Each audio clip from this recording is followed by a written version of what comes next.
Hi,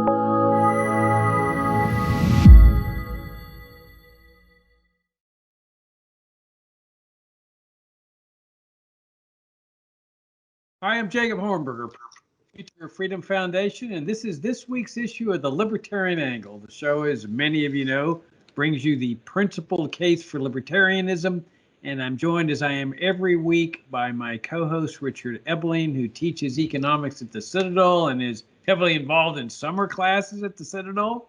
Richard, good to see you for another week of Libertarian Angle. Good to see you too. Yeah. And if you're new to the Future Freedom Foundation, come to our website at fff.org and subscribe to this YouTube channel. Okay, Richard, so the Supreme Court just came out with a ruling with respect to, let's say, voucher programs or scholarship programs or educational programs where the state gives a benefit to a private school. Now you have a situation where the religion schools are saying, well, we are entitled to our share of this largesse as well under equal treatment. And the Supreme Court ruled, yes, that's true. If the state provides some kind of benefit to a private school that is not religious oriented, that it has to provide the same benefit to religious schools. Now, I recall when we first started the Future of Freedom Foundation around 30 years ago, that conservatives were making the position about vouchers that this was going to be a way that we would finally get rid of state involvement in all education. It was part of what was called the phenomenon of incrementalism, that it's okay for libertarians to advocate programs that gradually reduce the role of government in order to achieve no government in that particular arena.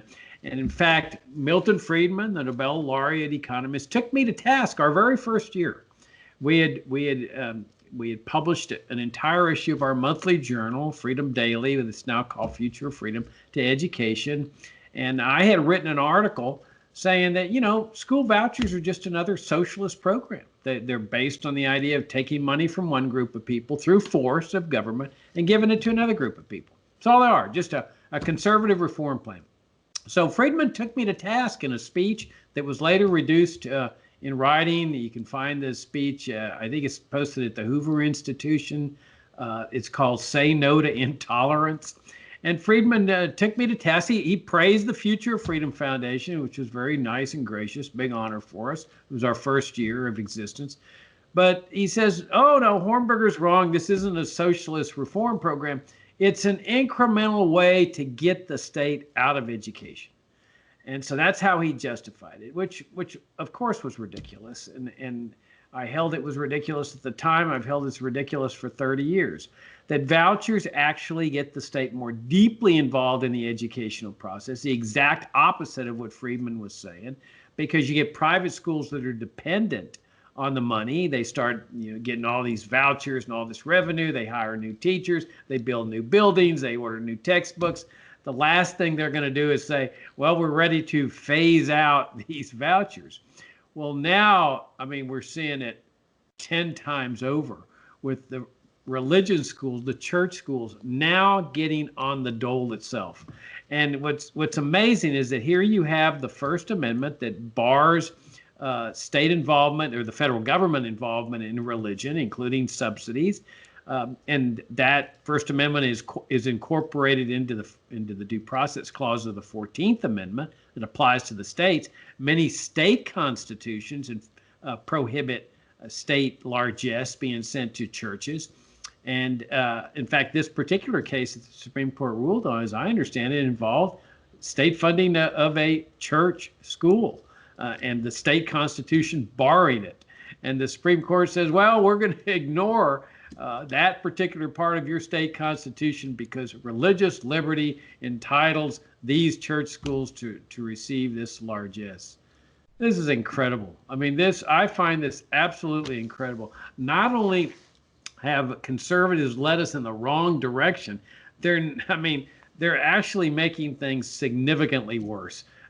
Milwaukee, that's got school vouchers for 30 years or so, there is no indication that that is incrementally leading to ridding the people of Milwaukee of state schooling. In fact, it's the exact opposite. Voucher proponents now never make the argument that Friedman made, because they know that it would cost their support of vouchers if people learned that their objective was to separate school and state. So now they make the argument this will improve the public school system through competition and choice. And I love that word choice, because I mean, when a thief walks into a house and starts stealing a bunch of merchandise and walks out with his loot, he's got choice now. I mean, he's got a lot more choice before. He had the loot in his hands. Now with the loot, boy, he's got a lot of choices in life. Well, that's not the kind of beneficial choice that comes with freedom, through looting people either privately or through the political process. It just shows you the moral bankruptcy of the conservative movement, who are celebrating this as a great victory. That now you've got the state involved in not only just regular private schools, but church schools too. I find this incredible. What do you think? Well, the thing is, I had the same experiences when the idea of charter schools and vouchered private schools arose a good number of decades ago. That my conservative friends, but also free market colleagues, would say, well, Americans have gotten so used to public school.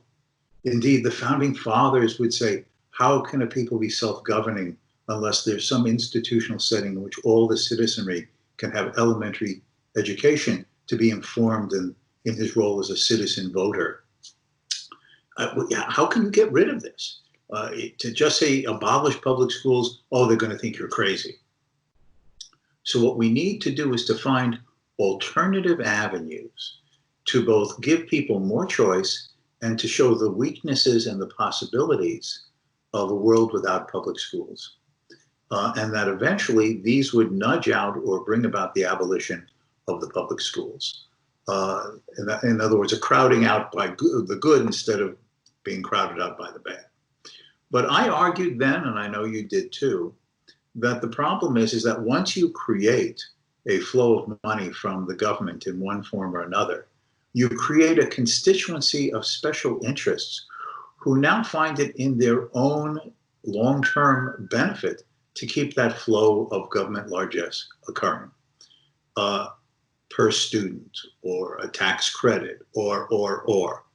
All of which means that those private, and I put that in quote marks, private schools or chartered schools, which are really government schools only given more latitude in certain areas, are now equally dependent upon these tax dollars as the government public schools and the teachers in those government schools.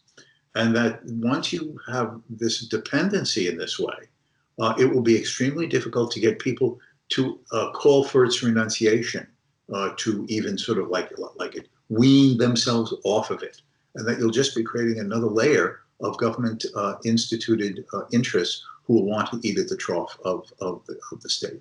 I also pointed out, and I know you did too, was that to the extent that there are private schools and that they have under the law degrees of autonomy and freedom on curriculum, on faculty employment, teacher employment, the pedagogy of teaching. Once the government dollars flow in these private directions, then he who pays the piper calls the tune, and that we should not be surprised that over time, as the government dollars flow in these private directions, supposedly to undermine the viability and the existence of government schooling, what you'll see is the encroachment of government's tentacles of control over the curriculum, over the hiring, over the qualifications a teacher has to have, over all of a growing number of political correctness matters that might have been either not existing or would have been far less if the state had never been able to gain a foot in the door through these flows of money into these private institutions of learning. As a consequence of this, these flowing dollars, and this is another instance where we'll go towards more explicitly religious schools, are just basically enveloping, pulling them into the net of the government educational, regulatory, and planning establishments. This is not freeing education.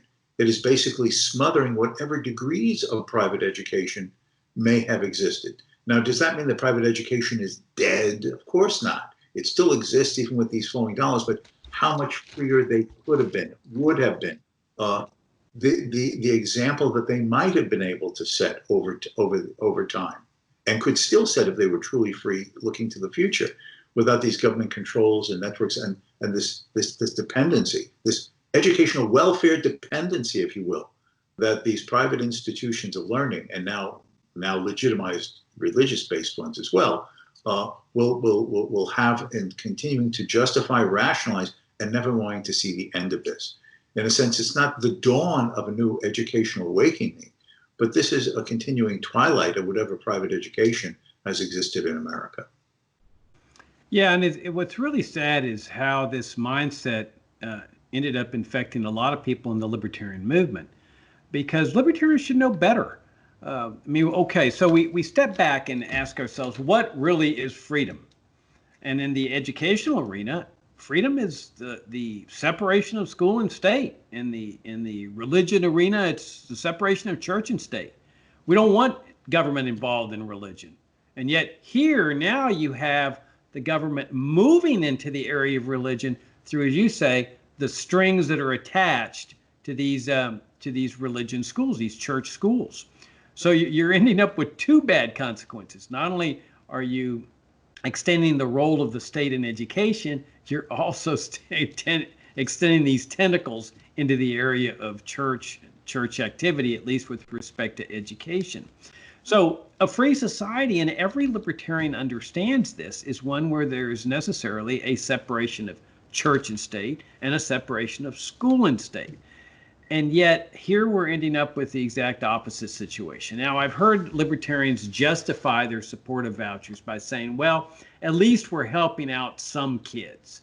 We're getting them out of the public school system, and therefore it's worth it to support this voucher system. Well, that may well be, but at what cost? I mean, you, as you point out, you now got the tentacles over the entire private school system that's taking vouchers, which would not have existed absent the vouchers. You would have had independent schools, but for the licensing laws that are a means of control. But the tentacles of vouchers give the government the opportunity to really get in there directly and control, as you say, the curriculum and the school teachers, and put all kinds of strings. And once you're dependent on the largesse, it's very difficult for you to object, because the government says, well, fine, we'll just withdraw the money for the next year. And here you've got a debt to pay because you've borrowed the money to have your buildings expanded, and you've got commitments to teachers. So the idea is you become more submissive. And so you might be able to help out one student or other, but look at what you've done. And then you've also got the moral cost. That, if I go and steal money from you to go and help out a poor kid get into a private school, yeah, okay, he's helped. But I mean, look at the moral cost of the stealing that's involved. That I've stolen this money to help this kid. Is this something that we should countenance? And then here's the real tragedy, too, of what's gone on in the libertarian movement for 30 years. All these libertarians have been advocating vouchers all this time. They don't make the case for genuine liberty. I mean, they use phrases like choice and competition and free market and so forth, but none of it's there with respect to vouchers and the continued existence of public schooling. As you and I have said over the last 30 years, freedom, there's no shortcuts to freedom. In order to make the case for freedom, and specifically here, educational freedom, you've got to make the case for separating school and state, which is a totally different case from making the case for vouchers. Vouchers, you assume the public school system, nobody feels threatened by that. That doesn't scare anybody. We're going to keep the public school system, and we're going to make it more efficient. We're going to improve it through competition and choice. So you never make the case. You never raise people's vision to that higher level of what is freedom in the educational arena. Well, freedom is getting rid of public schooling. Oh my gosh, Jacob, you get rid of, yes, and here are the reasons why. And so you make the case for why everybody would be so much better off with a total separation of school and state, just like everybody's better off with the separation of church and state. But those arguments are totally different from the arguments for vouchers. And so the real shame of this is that you've got this large percentage of libertarians, some very influential libertarians, who have spent, the last 30 years making the case for vouchers when they could have had the opportunity to join us with advocating and making the case for educational liberty. And the reason this is so significant, I mean, suppose hypothetically you have, let's say, 100,000 libertarians in the country, and 95,000 of them are making the case for vouchers, and 5,000 are making the case for educational liberty. Okay, it makes it more difficult for those 5,000 to find more people who are receptive to this idea. But if you flip the numbers around and you had 95,000 libertarians calling for genuine educational liberty and making the principal case for that, and only 5,000 making the case for vouchers, now your chances of achieving the genuinely free society, at least with respect to education, increase significantly, because you've got a much larger mass of people out there making the case for genuine liberty, and therefore a better chance of finding enough people that brings you the critical mass that finally brings you the paradigm shift. Well, let me just sort of extend a couple of things I was saying earlier, and that is the impact of the government on curriculum. Now, many of these religious schools that will now be eligible under this Supreme Court decision for government financial support in the way that is specified are often conservative, culturally and socially conservative in their values and in their biblical interpretations. I'm not saying all, but there are a good number of them. Now, once the government dollars are flowing there, do not be surprised. I'm not saying next fall, but looking down the road, do not be surprised if, quote, progressive advocate groups now challenge these religious schools. They're accepting government dollars. Should they not be expected to meet the other standards that all other institutions must follow and meet if you're accepting government dollars? What is their biblical interpretation of male-female relationships? Are they open to hiring curriculum as faculty or administration who hold a diversity of views, even if it is inconsistent or even contradictory to the religious beliefs of the organization, the educational organization receiving those government dollars? You can't expect that to ignore the laws of the land that these dollars are meant to assure and continue to receive those dollars. Now, as a consequence, I expect to see more court cases in which some of these private religious schools are now going to be challenged in the courts, and they're going to have to fight why, even though they're getting government dollars, they should be exempt from having to meet certain politically correct standards and values expressed in the curriculum and in the teaching that any other institution receiving these government dollars are required to. And what will that mean?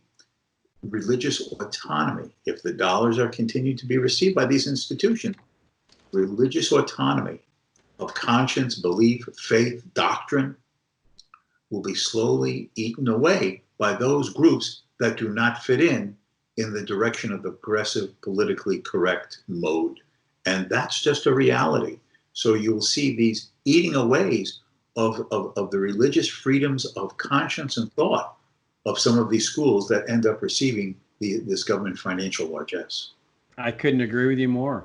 And I think these religious groups, once they're on the dole, will be tempted to start trimming their principles in response to these demands of the government or these progressive groups or whatever groups that are making demands, saying you need to adjust your philosophy here on what you consider is marriage and what you consider here in this other area, because you're now on the dole. And by going on the dole, you accepted the strings that come with it. As you said, he who pays the piper calls the tune. Now, the school, the college that you used to work for, Hillsdale College, you were the Ludwig von Mises Professor of Economics there. They understood this totally, and so did Grove City College. That Hillsdale College in Michigan, where you used to teach, they didn't accept any government funds whatsoever, because they knew that with government funds come the strings, the controls. They said, we want total independence for this college.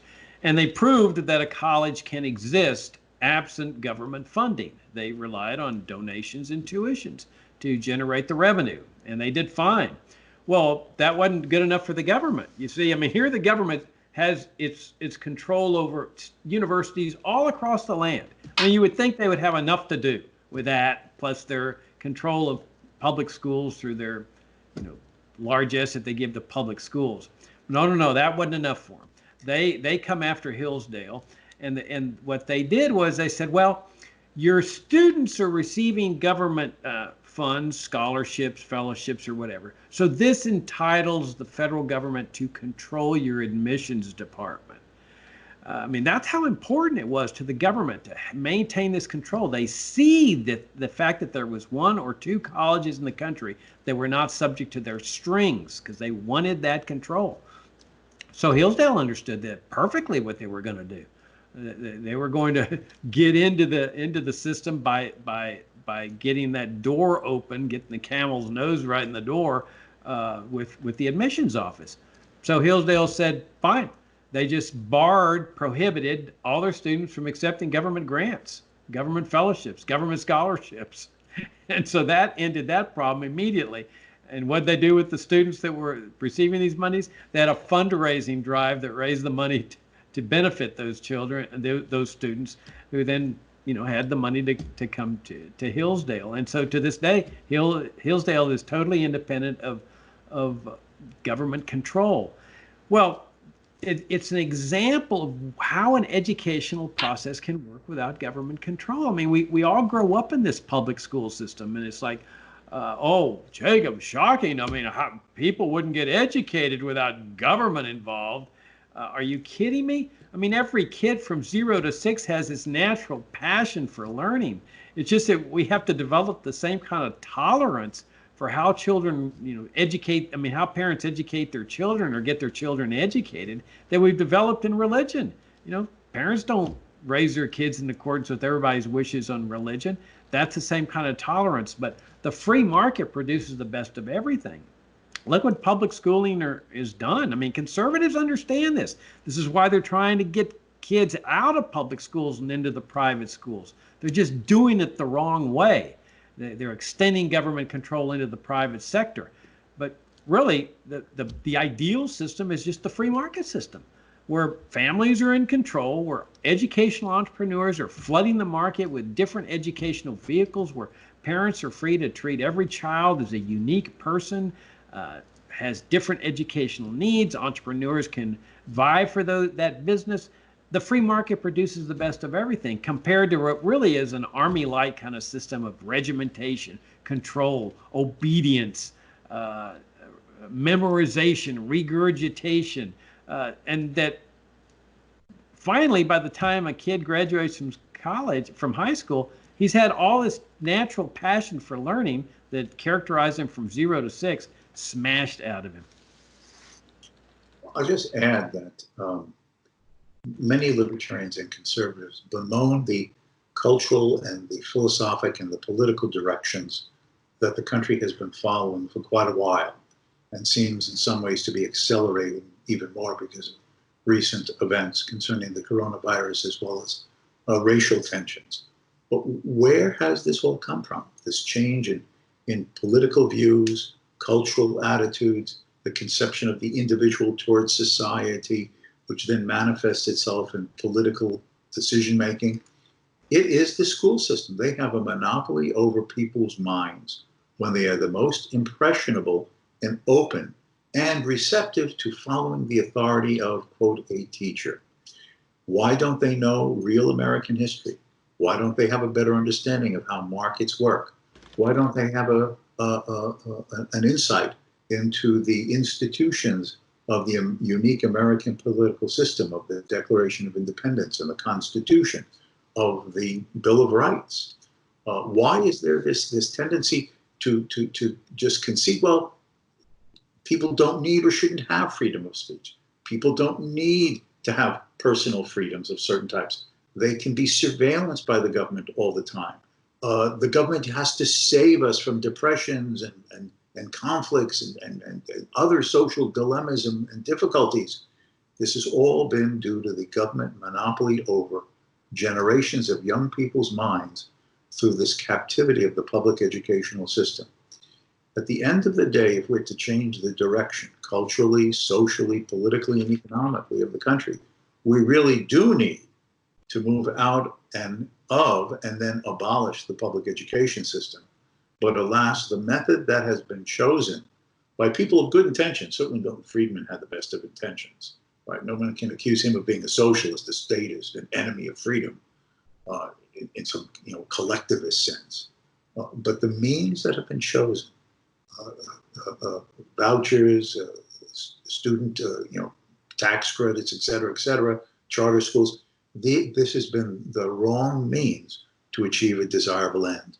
And as in many cases, the means chosen is ending up taking you in a direction that you not only did not want to go into, but is making even worse the situation you wanted to escape from. Yeah, it would be interesting to know what Friedman would have said at this point if he were still alive, because clearly his thesis that vouchers would incrementally get rid of the state in education has proven to be false. It's the exact opposite. I mean, now, like I said earlier, the voucher proponent makes the case that this is going to improve public schooling, not get rid of it. They've made peace with this massive socialist apparatus, and that's what it is. It's classic socialism. That's why there's public schooling in Cuba and China and North Korea. And it's really, as you implied, it's an indoctrination center. I mean, this is where kids are indoctrinated. In Cuba, they're indoctrinated into one set of philosophies, and over here in the United States, another set of philosophies, although there is sometimes some overlap. Like in both countries, the public schools teach the students that public schooling is essential to a free society. So if you went to Cuba and you asked somebody, well, is your public schooling system important? Oh, yes, it's why we're free here in Cuba. And a lot of them would truly believe it, just like a lot of Americans believe it. These are centers of indoctrination, and that's, you're right, that's where they get this concept that we're free. I mean, you go and do a survey of the American people and say, how many of you believe you live in a free country? I have no doubts that 95% of them would say, oh, yes, of course. I thank the troops for my freedom every day, and I thank them for protecting my freedom by killing all these people overseas that are not attacking the United States. I mean, that's the power of indoctrination, along with the fact that they destroy, as I said earlier, this natural passion for learning. I mean, by the time a kid gets out of high school, he just wants to get out. Most of the kids, they're disgusted with school. They don't like to read. I mean, everything that naturally was developing as kids is destroyed. And I think conservatives deep down understand this. I know libertarians understand this, but they don't want to make the case for, well, some of them don't even know how to make the case for separating school and state. So it's sort of the lazy man's way to liberty. Well, we're going to just advocate vouchers and we're going to advocate taking money by force from people who have it and giving it to other people, which is what public schooling is based on. Taxation, including taxing people that don't have children, but then taxing people to take people out of the public school so that they never have to make the case, which is a much more difficult case, admittedly, of why we should get rid of the state involvement in education entirely. I agree. So what we really need to do is raise people's vision to a higher level. I mean, this is really where libertarians distinguish themselves. That conservatives have thrown in the towel on not just on education, but Social Security, Medicare, Medicaid. They just want to reform the system, health savings accounts. Social Security privatization, all these Rube Goldberg type schemes. And it's the same with education. They've made peace with the state involvement in education, along with all these other socialist programs of the welfare state, along with the warfare state. And it's up to us libertarians to say this is not freedom, make the case for what freedom really is, and that's what will ultimately bring the paradigm shift down the road. So on that note, Richard, we'll wrap it up, and greatly enjoyed the visit with you as always, and wish you a very happy 4th of July along with all our viewers. Again, if you're new to FFF, come to visit us. We've got a great book, by the way. I should have mentioned this. Separating School and State, How to Liberate America's Families. Award-winning book. I think it's the definitive case by Sheldon Richman on making the case for separating school and state. So, Richard, I enjoyed the conversation and look forward to seeing you next week. Until next time.